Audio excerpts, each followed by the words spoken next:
সুপ্রিয় দর্শক, ন্যায্য ডিএ আদায়ের দাবিতে দীর্ঘদিন ধরেই সরকারি কর্মচারীরা কলকাতার শহীদ মিনার চত্বরে আন্দোলন চালিয়ে যাচ্ছে।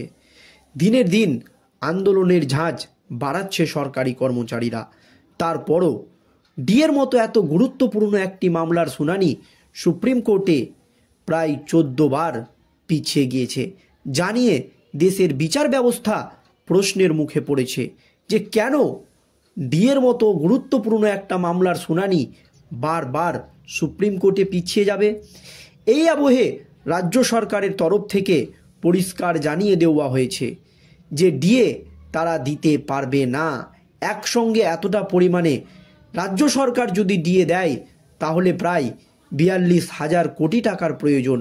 আর একসাথে এত টাকা ডিএ দিলে রাজ্য আর্থিকভাবে ভেঙে পড়বে বা দেউলিয়া হয়ে যাবে, এই রকমই কিন্তু আশঙ্কা করেছেন রাজ্য সরকারের আইনজীবী অভিষেক মনু সিংভি।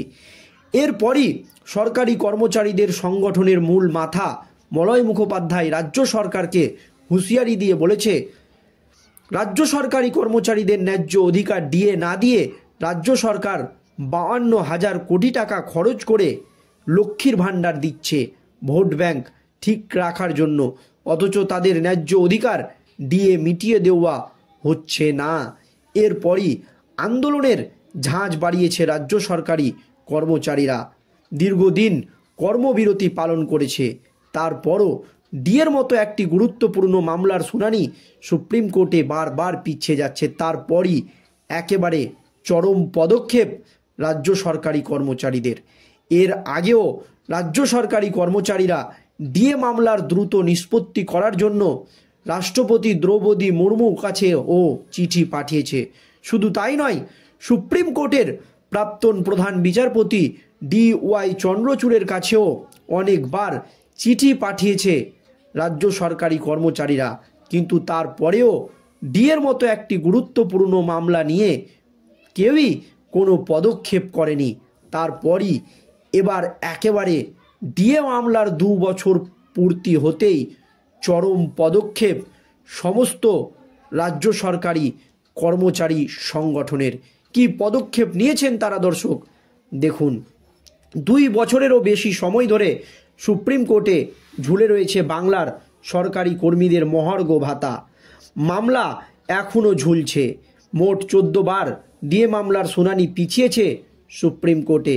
এই আবহে অপেক্ষা করতে করতে হাঁপিয়ে গিয়েছেন আন্দোলনকারীরা। তারপরই একেবারে চরম পদক্ষেপ ডিএ আন্দোলনকারীদের। এই ইস্যুতে এবার বড় বার্তা দিলেন রাজ্য সরকারি কর্মচারীদের সংগঠন শিক্ষানুরাগী ঐক্য মঞ্চের সাধারণ সম্পাদক কিঙ্কর অধিকারী। তিনি বলেছেন, ভারতের সংবিধান এবং মৌলিক অধিকার প্রতিষ্ঠার স্মরণীয় দিন হিসাবে 26শে জানুয়ারি প্রজাতন্ত্র দিবসের দিন থেকে ডিএ মামলা নিয়ে গণমেল কর্মসূচি শুরু করা হবে। যাতে করে প্রবল চাপে পড়েছে রাজ্য সরকার, একেবারে গণমেল কর্মসূচি, যাতে এবার অন্তত ডিএ মামলার দ্রুত নিষ্পত্তি হয়, সেই আর্জি জানিয়ে সুপ্রিম কোর্টের প্রধান বিচারপতি সঞ্জীব খান্নাকে গণমেল করতে শুরু করবে রাজ্য সরকারি কর্মচারীরা। উল্লেখ্য, সুপ্রিম কোর্টে যে ডিএ মামলার শুনানি চলছে তা পঞ্চম বেতন কমিশনের আওতায় বকেয়া ডিএ মামলা। বর্তমানে ষষ্ঠ পে কমিশনের আওতায় 14% হারে মহার্ঘ ভাতা পাচ্ছে এই রাজ্যের সরকারি কর্মীরা। এইদিকে কেন্দ্রীয় সরকারি কর্মীরা 53% হারে ডিএ পাচ্ছে, অর্থাৎ কেন্দ্র ও রাজ্যের ব্যবধান বাড়তে বাড়তে দাঁড়িয়েছে প্রায় 39%। 2022 সালের 20 মে ডিএ মামলা হাইকোর্টে উঠলে আদালতের নির্দেশ ছিল 3 মাসের মধ্যে রাজ্য সরকারি কর্মচারীদের বকেয়া ডিএ মিটিয়ে দিতে হবে। তবে সেবার জয় পেয়েও মেলেনি বকেয়া। উচ্চ আদালতের ডিএ রায়কে চ্যালেঞ্জ জানিয়ে রিভিউ পিটিশন দাখিল করেছিল রাজ্য, যদিও তা খারিজ হয়ে যায়। এর মাঝেই 3টি রাজ্য সরকারি কর্মচারী সংগঠন রাজ্যের বিরুদ্ধে আদালত অবমাননার মামলা দায়ের করে। সেই মামলার মধ্যেই পাল্টা সুপ্রিম কোর্টে যায় রাজ্য। সেই 2022 সালের নভেম্বর থেকে সুপ্রিম কোর্টে ডিএ মামলা চলছে। বর্তমানে 2024 সাল। হাইকোর্টে ডিএ মামলাকারীরা জয় পেয়েছিল।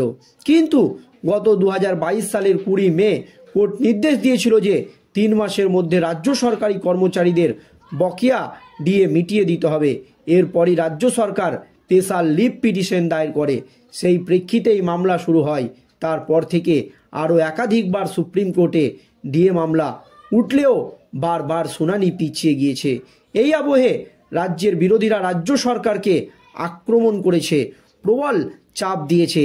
তারপরও রাজ্য সরকারের কোনো হেলদোল নেই। শেষবার 2025 সালের 7ই জানুয়ারি ডিএ মামলার শুনানির জন্য সুপ্রিম কোর্টে ওঠে। সেই দিনও সুপ্রিম কোর্টের 2 বিচারপতির ডিভিশন বেঞ্চ জানায় যে তাদের হাতে সময় নেই, ডিএ মামলার জন্য দীর্ঘ শুনানির প্রয়োজন। আইনজীবীদের কথাই শোনার মতো আদালত সিদ্ধান্ত নিয়েছে যে আর্জি মতো 2025 সালের 25শে মার্চ মামলাটি নথিভুক্ত করা হয়েছে।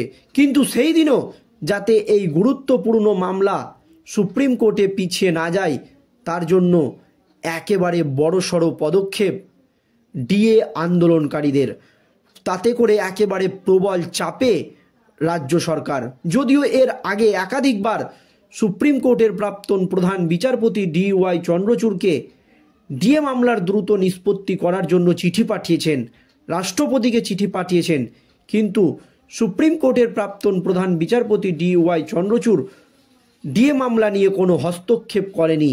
আর এই ইস্যুতে এবার সরকারি কর্মচারীদের সংগঠনের শিক্ষানুরাগী ঐক্যমঞ্চের সাধারণ সম্পাদক কিঙ্কর অধিকারী পরিষ্কার বলেছেন, ভারতের সংবিধান এবং মৌলিক অধিকার প্রতিষ্ঠার স্মরণীয় দিন হিসাবে 26শে জানুয়ারি প্রজাতন্ত্র দিবসের দিন থেকে ডিএ মামলা নিয়ে গণকর্মসূচি শুরু করা হবে। শুধু তাই নয়, যাতে এবারে অন্তত ডিএ মামলার নিষ্পত্তি হয় সেই আর্জি জানিয়ে সুপ্রিম কোর্টের প্রধান বিচারপতি সঞ্জীব খান্নাকে গণমেল করতে শুরু করবেন রাজ্য সরকারি কর্মচারীরা। উল্লেখ্য, সুপ্রিম কোর্টে যে ডিএ মামলার শুনানি চলছে তা 5ম বেতন কমিশনের আওতায় বকেয়া ডিএ মামলা। বর্তমানে 6ষ্ঠ পে কমিশনের আওতায় 14% হারে মহার্ঘ ডিএ পাচ্ছেন রাজ্য সরকারি কর্মচারীরা। দিনের পর দিন রাজ্যের সঙ্গে কেন্দ্রের ফারাক কিন্তু বেড়েই চলেছে। এই আবহে সুপ্রিম কোর্টের প্রধান বিচারপতিকে গণমেল।